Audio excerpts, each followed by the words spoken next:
ಸ್ನೇಹಿತರೆ, ಸಾಮಾನ್ಯವಾಗಿ ವಾರಾಂತ್ಯ ಬಂದರೆ ಸಾಕು ಜನಸಾಮಾನ್ಯರೇ ಪಬ್ಬು ಪಾರ್ಟಿ ಅಂತೆಲ್ಲ ಮಜಾ ಮಾಡ್ತಾರೆ.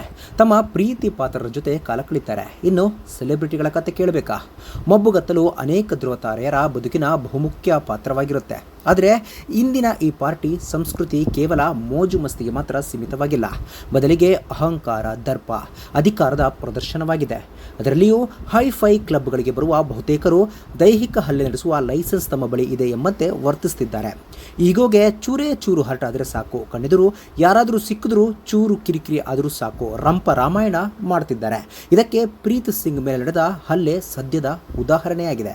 ಹೌದು, ಪ್ರೀತ್ ಸಿಂಗ್ ಉದಯೋನ್ಮುಖ ತಾರೆ, ಮಾಡೆಲ್, MTVಯ ಜನಪ್ರಿಯ ರಿಯಾಲಿಟಿ ಶೋ ಸ್ಪ್ಲಿಟ್ಸ್ವಿಲ್ಲಾ ಸೀಸನ್ 16ರ ಸ್ಪರ್ಧಿ. ಫಿಟ್ನೆಸ್, ಫ್ಯಾಷನ್ ಮತ್ತು ಲೈಫ್ ಸ್ಟೈಲ್ ಬಗ್ಗೆ ಇನ್ಸ್ಟಾಗ್ರಾಮ್ನಲ್ಲಿ ಪೋಸ್ಟ್ಗಳನ್ನು ಹಾಕುವ ಮೂಲಕ ಇನ್ಫ್ಲೂಯೆನ್ಸರ್ ಆಗಿಯೂ ಪ್ರೀತ್ ಗುರುತಿಸಿಕೊಂಡಿದ್ದಾರೆ. ಇಂಥ ಪ್ರೀತ್ ಸಿಂಗ್ ಅವರ ಮೇಲೆ ರಣಭೀಕರ ಹಲ್ಲೆಯಾಗಿದೆ, ಅದು ಮುಂಬೈನಲ್ಲಿ. ಈ ವಿಚಾರ ಹಲವರಿಗೆ ಸದ್ಯ ಆಘಾತವನ್ನುಂಟು ಮಾಡಿದೆ.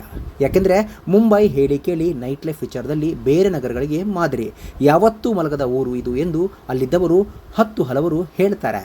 ಆದರೆ ಈ ಕಲರ್ಫುಲ್ ಲೈಟಿನ ಹಿಂದೆ ಒಂದು ಕತೆ ಈಗ ಬೆಳಕಿಗೆ ಬಂದಿದ್ದು ಇನ್ಸ್ಟಾಗ್ರಾಮ್ನಲ್ಲಿ ಪ್ರೀತ್ ಸಿಂಗ್ ತಮ್ಮ ನೋವನ್ನು ಹಂಚಿಕೊಂಡಿದ್ದಾರೆ. ಈ ಕುರಿತು ಮಾತನಾಡಿರುವ ಪ್ರೀತ್ ಸಿಂಗ್, ಮುಂಬೈ ಮಹಿಳೆಯರಿಗೆ ಅತ್ಯಂತ ಸುರಕ್ಷಿತ ನಗರಗಳಲ್ಲಿ ಒಂದು ಎಂದು ನಾನು ಯಾವಾಗಲೂ ಹೇಳಿದ್ದೆ. ಆದರೆ ನನಗೆ ಇಂತಹ ಅನುಭವ ಆಗುತ್ತದೆ ಎಂದು ನಾನು ಮನಸ್ಸಿನಲ್ಲೂ ಊಹಿಸಿರಲಿಲ್ಲ ಎಂದು ಹೇಳಿದ್ದಾರೆ. ಈ ವಿಚಾರ ಬರೆಯುತ್ತಿರುವಾಗ ನನ್ನ ದೇಹ ನಡುಗುತ್ತಿದೆ ಎಂದಿದ್ದಾರೆ. ನನ್ನ ಕಣ್ಣುಗಳು ಊದಿವೆ, ಮುಖದ ಮೇಲೆ ಗಾಯಗಳಾಗಿವೆ ಎಂದು ಹೇಳಿರುವ ಪ್ರೀತ್ ಸಿಂಗ್, ನನಗೆ ಏನಾಯಿತು ಎಂದು ಈ ಕ್ಷಣಕ್ಕೂ ಇನ್ನೂ ನನಗೆ ಅರ್ಥ ಆಗ್ತಿಲ್ಲ ಎಂದು ಹೇಳಿದ್ದಾರೆ.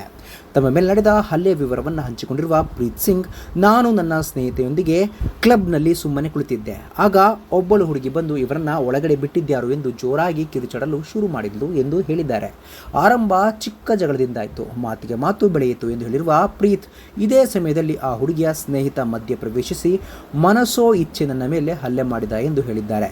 ಅವನು ಹೊಡೆದ ಏಟಿಗೆ ನನ್ನ ಒಂದು ಹಲ್ಲು ಮುರಿಯಿತು ಎಂದು ಹೇಳಿರುವ ಪ್ರೀತ್ ಸಿಂಗ್, ಅಲ್ಲಿದ್ದ ಬೇರೆ ಜನರು ನನ್ನ ಸಹಾಯಕ್ಕೆ ಬರುವವರೆಗೆ ಆ ವ್ಯಕ್ತಿ ನನ್ನ ಮೇಲೆ ಹಲ್ಲೆ ಮಾಡುತ್ತಲೇ ಇದ್ದ ಎಂದು ಬಿಕ್ಕಿದ್ದಾರೆ.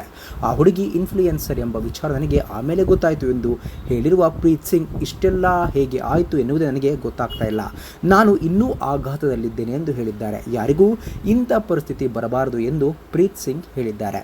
ಸ್ನೇಹಿತರೆ, ಈ ಒಂದು ಘಟನೆ ಬಗ್ಗೆ ನಿಮಗೇನು ಅನಿಸುತ್ತೆ ತಪ್ಪದೆ ಕಾಮೆಂಟ್ ಬಾಕ್ಸ್ನಲ್ಲಿ ತಿಳಿಸಿ.